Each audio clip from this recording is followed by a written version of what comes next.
everything that comes with domestic abuse. It's not just hitting, it's everything. People say, don't take him back, don't take him back. You'd end up dead. We would be out in public and I'd be screamed at, shouted at, and then you get home and it escalates, and that's when the aggression starts. For 4 years, that was the cycle that kept repeating. Anne, which isn't her real name, told me her ex would always apologise, and then it all started again.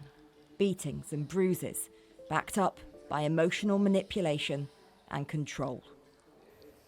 The habits that he had that were similar to an animal, peeing in my house, peeing in my suitcases, peeing on my clothes, degrading.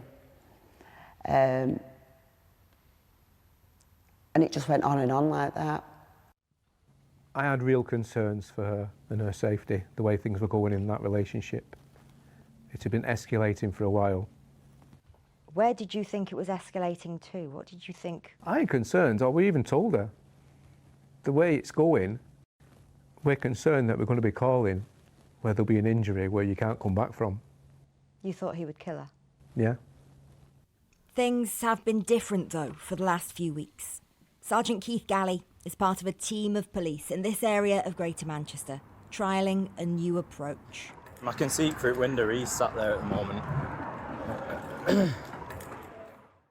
Called a Domestic Abuse Protection Order, or DAPO, this is another case when the new powers have been used. Mr. Wing, are you okay?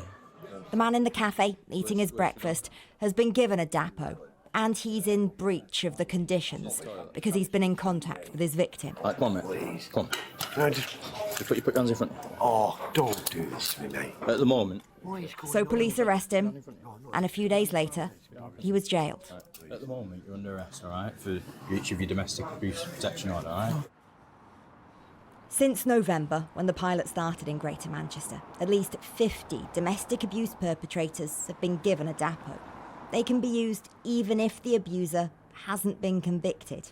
If they breach the order's conditions, then that's a criminal offence in its own right. The maximum sentence, 5 years.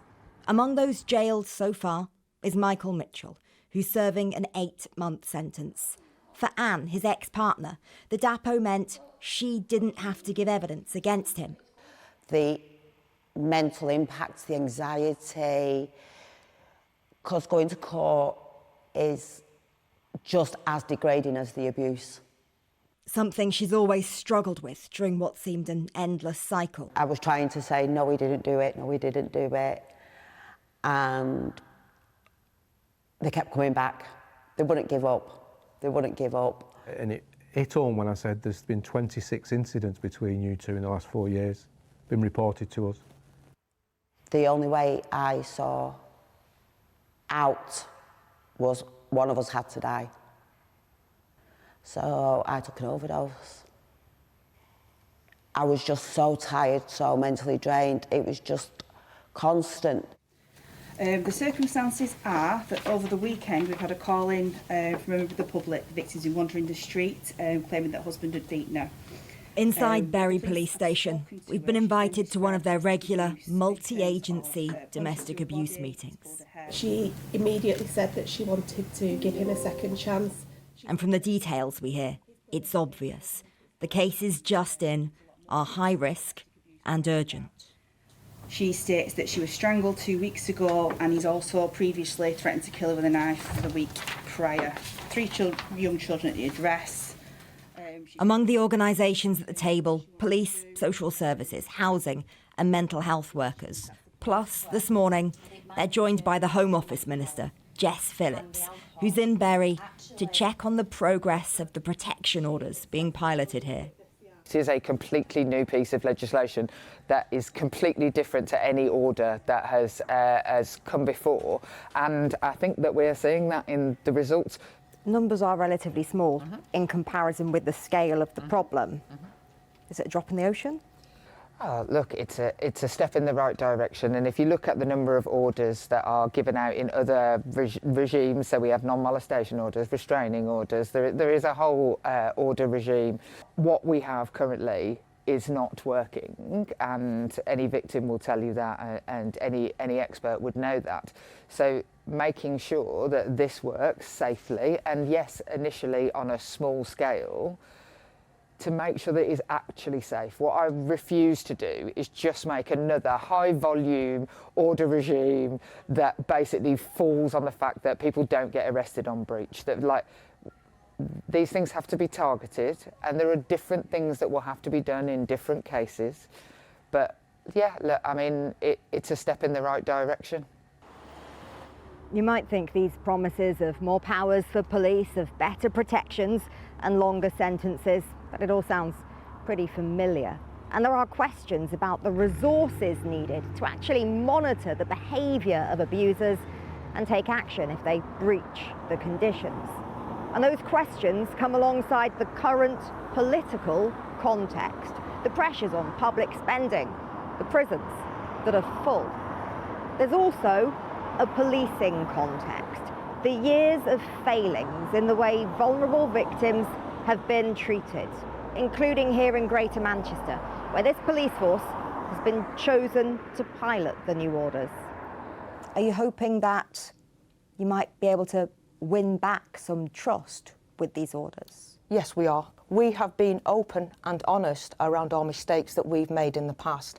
And over the past 3 to 5 years, we have made significant strides. I am absolutely confident that these new orders and the way in which we are policing them and managing perpetrators, and actually putting the emphasis on perpetrators as opposed to victims, that I'm absolutely certain will win back the trust and confidence of the public.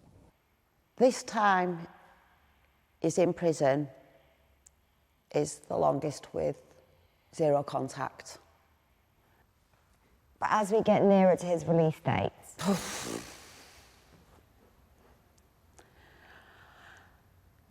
I'm just trying to get through 1 week at a time. I'm dreading the release date. for years, Anne says the system didn't work for her. What has worked this time, that the protection order was imposed and action taken when her ex breached the conditions without her having to go to court. Now, although anxious about his release, she knows the order banning him from her home and from her life will still be in place, and she feels this time things might be different. I almost took my own life. There is victims that have taken their own lives, and it has to stop. And Claire is here now. Claire, what sort of difference might these stronger orders make then?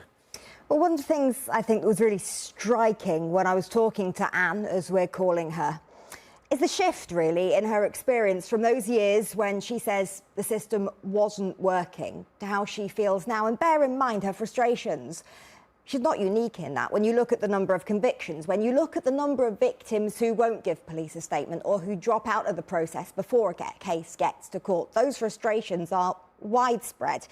And with this pilot of the new domestic abuse protection orders, or DAPOs, at the moment, it's still being tried in relatively small areas. And the police who are doing this, they managed to resource it in a way where they can actually quite closely monitor the perpetrators. In the area that we were filming with, they're doing weekly visits. There is a question about whether that's going to be possible as they roll this out into more areas, as whether they can frankly keep up those resources in more places.